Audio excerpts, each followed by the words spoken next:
Assalamualaikum warahmatullahi wabarakatuh. Masih bersama Boxem, channel yang akan menyajikan informasi seputar dunia MotoGP dan histori pembalap.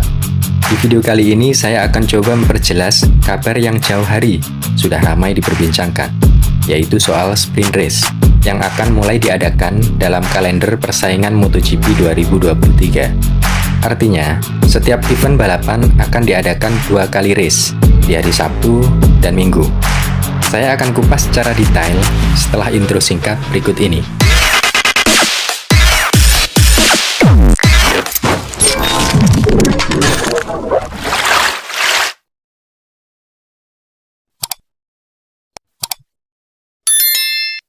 Sprint race atau balapan singkat dengan jarak tempuh yang lebih dekat akan mulai diadakan tahun 2023 ini dalam ajang balap MotoGP.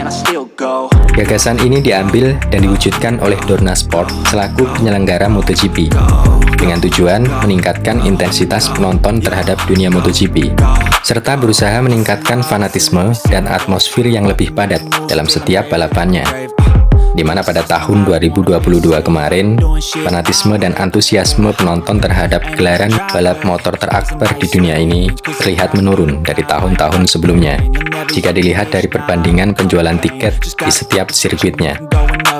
Jadi siapkan waktu luang Anda untuk menikmati 2 kali balapan di setiap sirkuitnya, mulai tahun 2023 ini. Sprint race sendiri sudah terlebih dahulu diadakan dalam event balap mobil F1 dan balap motor Superbike. Namun untuk sprint race yang akan diadakan di hari Sabtu pada pukul 15.00 dalam ajang balap MotoGP pada tahun 2023 ini memiliki beberapa format yang berbeda. Poin pertama, balapan sprint race hanya akan diadakan untuk kelas MotoGP, tidak termasuk Moto2 dan Moto3. Poin kedua, sprint race diadakan dengan aturan separuh balapan dari jumlah total lap pada race di hari Minggu. Dengan catatan, jika jumlah lap pada race di hari Minggu ganjil, maka akan dibulatkan ke bawah. Artinya seperti ini, jika race pada hari Minggu melahap 25 lap, maka sprint race akan berjalan dengan 12 lap. Poin ketiga, balapan akan berjalan sekitar 15-20 menit. Jadi jangan sampai kelewatan jadwalnya, karena balapan akan berjalan singkat dengan tingkat keseruan yang lebih tinggi pastinya. Poin keempat, setiap pabrikan hanya diperbolehkan memakai 12 liter bahan bakar untuk setiap motor yang akan dipakai dalam ajang balap sprint race. Namun setiap tim diperbolehkan memodifikasi tangki khusus untuk balapan sprint race.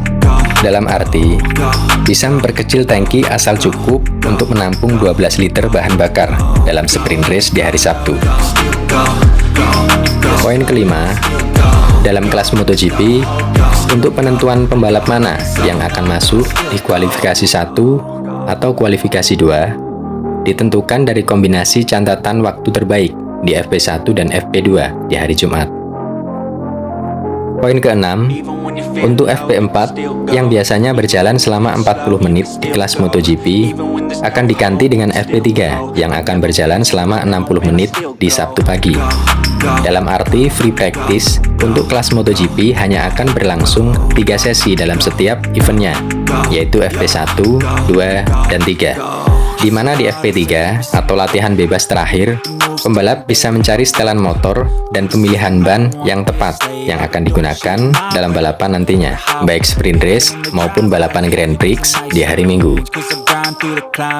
Poin ketujuh, sesi pemanasan atau warm up untuk kelas Moto2 dan Moto3 yang biasanya diadakan di hari Minggu akan dihilangkan, sedangkan warm up untuk kelas MotoGP masih diadakan, namun akan dikurangi dari 20 menit menjadi 10 menit untuk sesi warm up di kelas MotoGP. Poin ke-8, untuk hasil balapan sprint race tidak mempengaruhi posisi start pembalap untuk balapan pada Grand Prix di hari Minggu, karena start grid di hari Minggu tetap akan menggunakan patokan di hasil kualifikasi 1 dan kualifikasi 2 di hari Sabtu. Poin ke-9, aturan berjalannya sprint race akan sama dengan balapan di hari Minggu, jadi akan ada flag to flag sesuai kondisi pada saat itu. Kemudian jika terjadi mulai ulang cepat atau restart, maka balapan kedua dalam restart harus berlangsung setidaknya 5 lap. Poin ke-10, untuk peringatan track limit selama berjalannya sprint race, hanya ada 3 kali peringatan, bukan 5 kali peringatan yang biasanya terjadi di balapan Grand Prix di hari Minggu. Kemudian, untuk penalti yang mungkin bisa terjadi dalam sprint race, dapat dialihkan ke balapan di hari Minggu. Misalnya seperti ini, jika pembalap akan menebus hukuman dengan long lap penalti di sprint race, sedangkan putaran lap dalam sprint race sudah habis, maka hukuman long lap penalti akan dialihkan ke balapan di hari Minggu. Saya rasa poin ini yang harus diwaspadai semua pembalap dalam sprint race, karena bisa mempengaruhi balapan dan hasil mereka di Grand Prix pada hari Minggu. Poin ke-11, untuk kejuaraan Grand Prix di hari Minggu, hanya dihitung dari hasil balapan di setiap hari Minggu. Dalam arti, kejuaraan Grand Prix hanya berpatokan dari hasil atau poin pembalap di hari Minggu, termasuk statistik dari pembalap yang masuk podium 1, 2, dan 3 di setiap balapan di hari Minggu, pole position, serta putaran balapan tercepat di hari Minggu. Itu yang masuk dalam statistik untuk menentukan siapa juara dunia di akhir musimnya dalam balapan Grand Prix atau balapan pada hari Minggu. Poin ke-12, semua sesi latihan bebas untuk kelas Moto3 akan dikurangi 5-35 menit. Dan sebagai penentu pembalap mana yang akan masuk kualifikasi 2 untuk kelas Moto2 dan Moto3 akan diputuskan setelah FP3 pada hari Sabtu. Poin ke-13, penentuan posisi grid start untuk sprint race dan MotoGP tetap dari hasil kualifikasi 1 dan kualifikasi 2. Poin ke-14, atau poin yang terakhir, akan ada kejuaraan dunia untuk sprint race di akhir musimnya nanti. Dan berikut aturan perolehan poin pembalap dalam sprint race di setiap eventnya.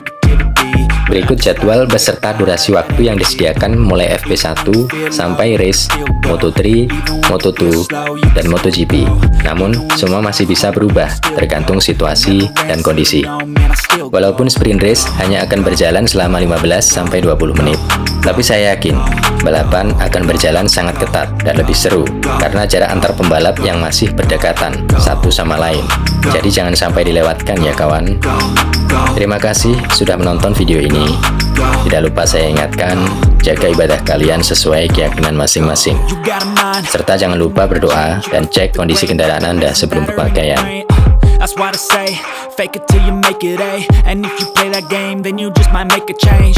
Akhir kata, wassalamualaikum warahmatullahi wabarakatuh. Take the best thoughts and put them on display, on repeat in your brain till you're feeling no more pain. See you next time, and thank you for watching my video.